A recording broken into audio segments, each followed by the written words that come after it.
Hey everyone, we're out at a new campground. We'll be doing a video on this, but that's not what this video is about. This is going to be talking about mistakes, common mistakes that we have made. Every single one we're going to talk about in this video. And after you watch this video, you're going to see, well, it's not that hard not to make those mistakes, and it could cost you a lot of time and money if you do make those mistakes.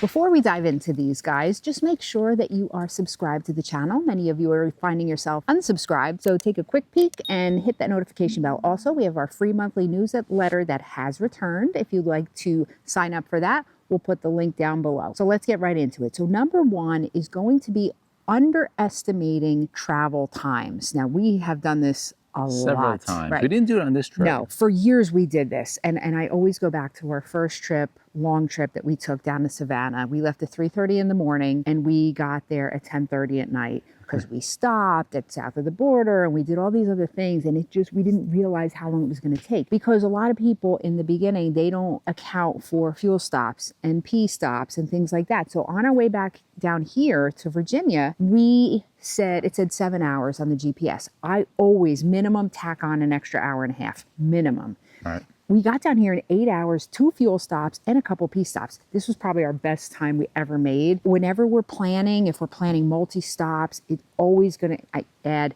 minimum 90 minutes. And the other things that you don't account for, if you're driving a motorhome like ours, it's not like driving a car. You can't go as fast. You're not as nimble. Mm-hmm. When you stop to put fuel, instead of it taking 10 minutes, it's going to take a half hour, realistically, especially if you're stopping at truck stops. There's a lot of traffic. Also, you want to make sure that you are well rested, you're stretching out, especially on those longer trips. So everything is going to take a little bit longer. Next one is common. The next one will likely leave you with an issue and also cost you a lot of money. That's going to be common RV maintenance. And we're going to talk about a little bit more later about understanding your RV, but some common maintenance, guys, that we do all the time. We have a motorhome, but a lot of this doesn't change even if you have towable. So obviously your roof, you want to make sure your roof is sealed up.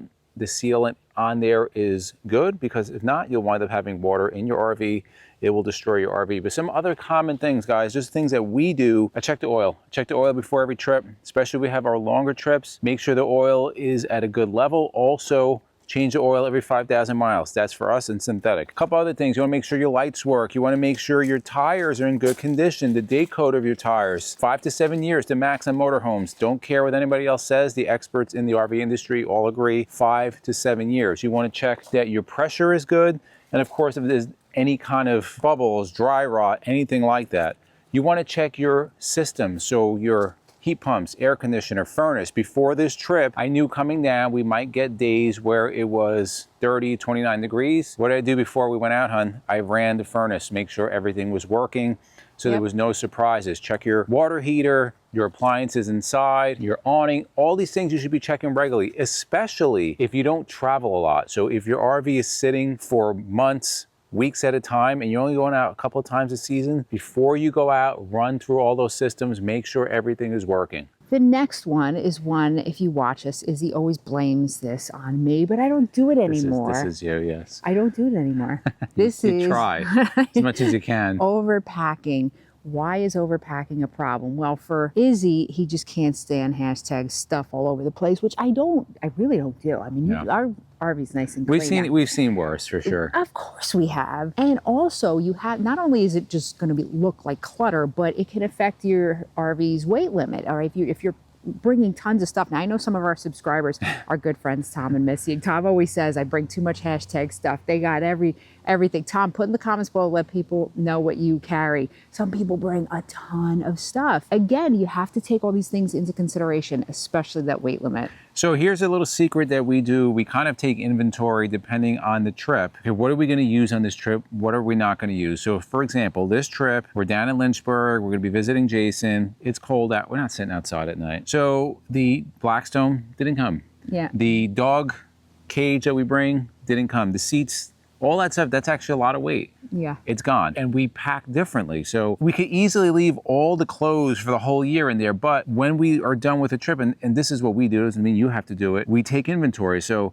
we're not going to have summer shorts moving on from now to probably April, May, because we're going to be packing for colder weather. Certain things that are always with us, our tools are always with us, some different emergency supplies. Of course, we have backup of like dishes and stuff like that. Those are things that we're going to use all the time. Those stay on there. But again, you have those discretionary items that you use once in a while. If you're not going to use it, we leave it home. The next one is extremely important, is overlooking RV driving skills. Now, if you're driving a towable and you have a pickup truck, I'm not saying it's easier. I know, because some of these people that drive, you know, huge fifth wheels, it can be difficult as well. But when you sit in the seat of a motorhome, you have this huge, you're driving a truck basically, a huge vehicle. There's a lot different than when you're driving a car. And we've done a couple videos about tips for driving a motorhome. We will link one of those up above, but there's certain things you have to remember, guys. So when you have a large motorhome like this, or again, if you have a towable, you have to be thinking of the whole length of what you're driving. If you turn a car, you simply turn the car. When you have a motorhome like this and you turn the front of that motorhome, you're gonna have a huge amount of tail swing, which can then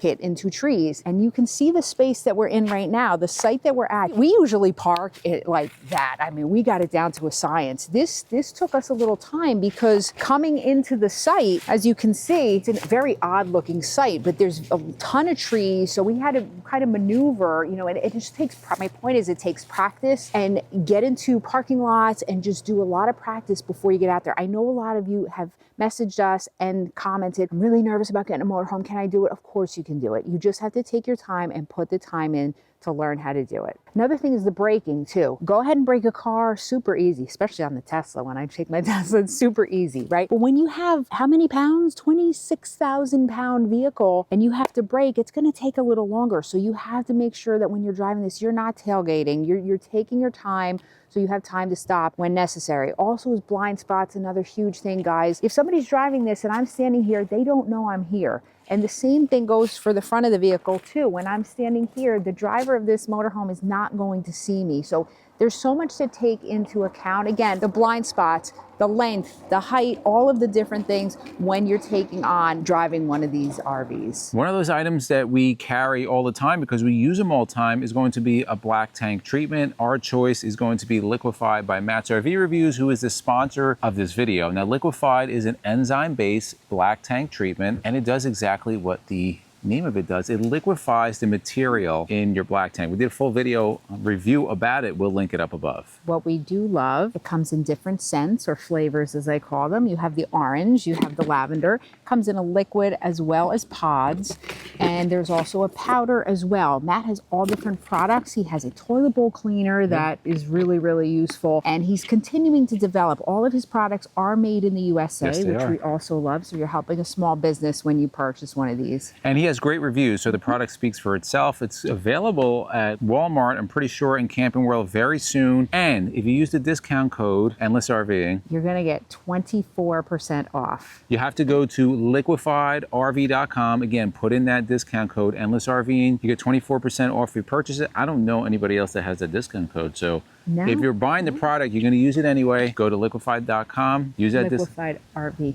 Liquefiedrv.com. Use that discount code. And we want to thank Matt for sponsoring this video. All right, the next one is going to be leveling and stabilization. It's really important. And depending on what type of RV you have, you may have built-in leveling, auto leveling, which is great, although it usually doesn't work very well. Some RVs don't have that. So when we talk about leveling, first of all, pulling into your site, is it a level site? Almost every site is not perfectly level. Some are better than others. Some are really bad. We're in a pretty good site here. We did have to level. We have our leveling system and it works great. For those of you that don't have levelers, they do have different types of products out there, leveling blocks. This is what we've been using now. We have our RV stack pads, and the reason why is because they're rated for 40,000 pounds, 2 inches, relatively light, and you could adjust it. So this is like 1.75 inches, 2 inches, and then if I need to stack them, I can do that also and stack them and make whatever size I want. So, and they have the built-in handles, which is pretty awesome. Want more information? The link will be below. For that, why is leveling important? If you have slides,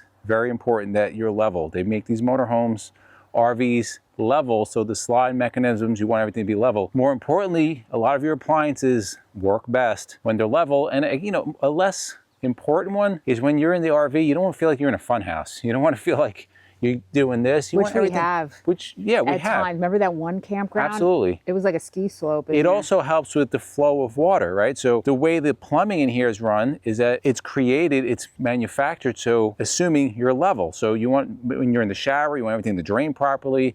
Your dump lines, you want them to dump properly. It's all dependent on if you're level. And the next one is a lot of people make the mistake of relying solely on their GPS. Now, I think most of you probably use an RV specific GPS, which is what we use. And we use the Garmin, the 895, which we got almost a year ago at the Florida RV Super Show. And we've been very, very happy with it. Before you go, if you don't use a GPS specific for an RV, we highly recommend you do. No matter which ones, no matter what it is. Yes. Again, one of the biggest reasons that we use an RV specific GPS is because, again, with a huge motorhome, you have to know when the bridges are coming and the tunnels and things that you can't fit under. And these are going to tell you this. But again, you can't rely solely. Technology can mess up. You have to keep your eyes open. You have to look for signs. You have to still, you got to still be aware. But this is definitely going to make the job easier. You wouldn't know by looking at it, but another important one is weather. Now, when you're in your RV, it's not at home. It's not made for severe weather. In fact, it's not really made for full-time RV living. These are recreational vehicles. And you have to take that in consideration when you are traveling. So if you're going to be somewhere where it's extremely cold, can your RV sustain that? Is it made for that? Does it have the appropriate insulation? Do you have the appropriate heating to do that? Another more important thing, this happened to us several times. If you're traveling long distances, for example, last year we're going down to Florida, we're supposed to stay in Savannah. Savannah had tornado warnings all night. So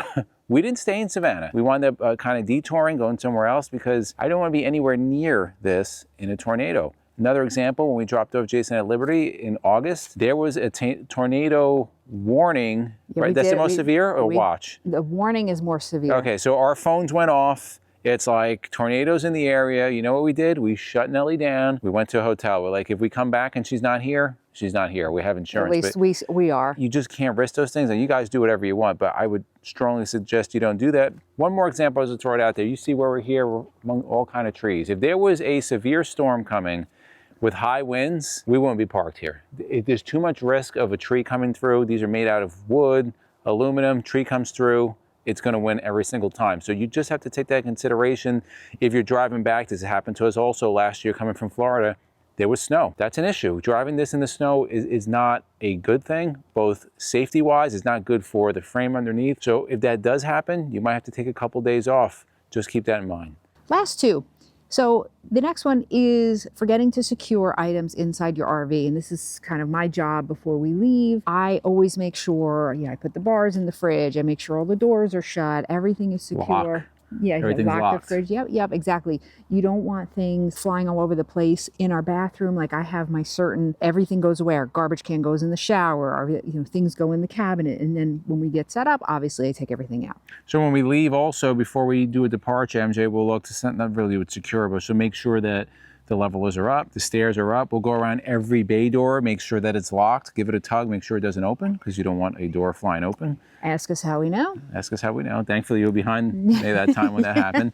But yeah, these are just take that extra second. You should never be in a rush. We found the mistakes we have made is when we are rushing. Take your time. An extra 1, 2, 5, 10 minutes, believe me, it's gonna be way less time than if you damage your RV or somebody gets hurt. It's gonna be way more time, way more expense, way more sorrow doing something like that. And the last one is going to be skipping your RV orientation, PDI, anything, whatever you want to call it, learning about your RV before you get into it.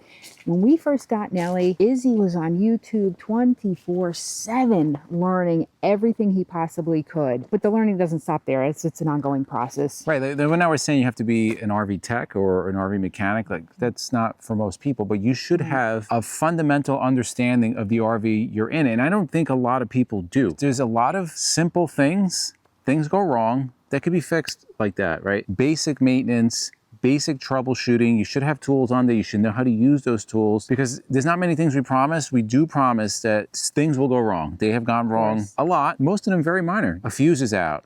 A fan's not working, something that you can fix right away.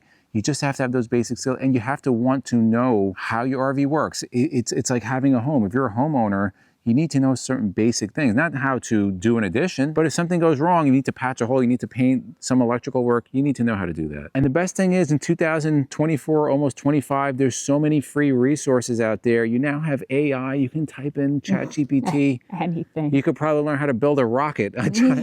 There's so much free information. So if you want it, forums, pages, the information's out there. Okay, so we lied. We said we made every one of those mistakes. We didn't make the last one. We did jump right in and start learning every little thing. And maybe I can't say I know every single thing on this RV, but who does? How many times has there been an issue? I'm like, yeah, I think it's this, and sure enough, it's that. Just because you kind of have to understand it. And many times it's a very trivial, small little thing that doesn't take a lot of work. We want your feedback, guys, in the comments below. First of all, let us know if you're going to take advantage of the 24% off for Liquify. I mean, you really should. Christmas is coming up. Stocking stuffers. Put that below. Also, does any of this ring true to you? I have a feeling it does because we're all RVers. Let's be honest here. If you like videos like this, guys, to the left of us, we'll put an RV newbies playlist. We'll put an RV DIYs playlist. And for myself and MJ, it's a journey of a lifetime. And we'll see you on the road.